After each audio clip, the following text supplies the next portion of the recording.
Chapter 4: The parallels between the two ages in the Providence of Restoration. Since the ultimate purpose of the Providence of Restoration is to lay the foundation for the Messiah if it is prolonged, the dispensations to restore this foundation must be repeated. We know that to establish the foundation for the Messiah, a central figure must make a symbolic offering acceptable to God by employing an object for the condition and passing through a required time period. In addition, he must lay the foundation of substance by making an acceptable substantial offering upon fulfilling the indemnity condition to remove the fallen nature. In the course of the Providence, the repetition of dispensations to restore the foundation for the Messiah has meant, in effect, the repetition of dispensations to restore through indemnity the symbolic offering and the substantial offering. The historical record illuminates the parallels between providential periods caused by the repetition of dispensations to restore through indemnity the foundation for the Messiah. The age of the prolongation of the Providence of Restoration has been set up to restore the age of the Providence of Restoration through parallel indemnity conditions of a substantial type.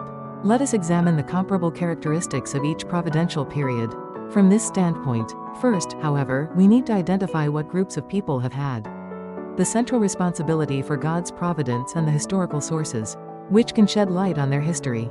Human history consists of the histories of countless peoples. Nevertheless, God has specially chosen certain people to walk the model course of restoration to lay the foundation for the Messiah. God puts them at the center of His providence and guides them by His principle. Their history, in turn, steers the course of human history as a whole. A nation or people entrusted with such a mission is called God's chosen people. God's first chosen people consisted of the descendants of Abraham, Isaac and Jacob, who had established the family foundation for the Messiah. Therefore, the nation centrally responsible for God's providence in the age of the Providence of Restoration was Israel. The Old Testament, which records the history of Israel, provides the source material with which to study the history of the providence in that age. However, from the time that they rejected Jesus, the Jewish people lost their qualification to be centrally responsible for God's providence.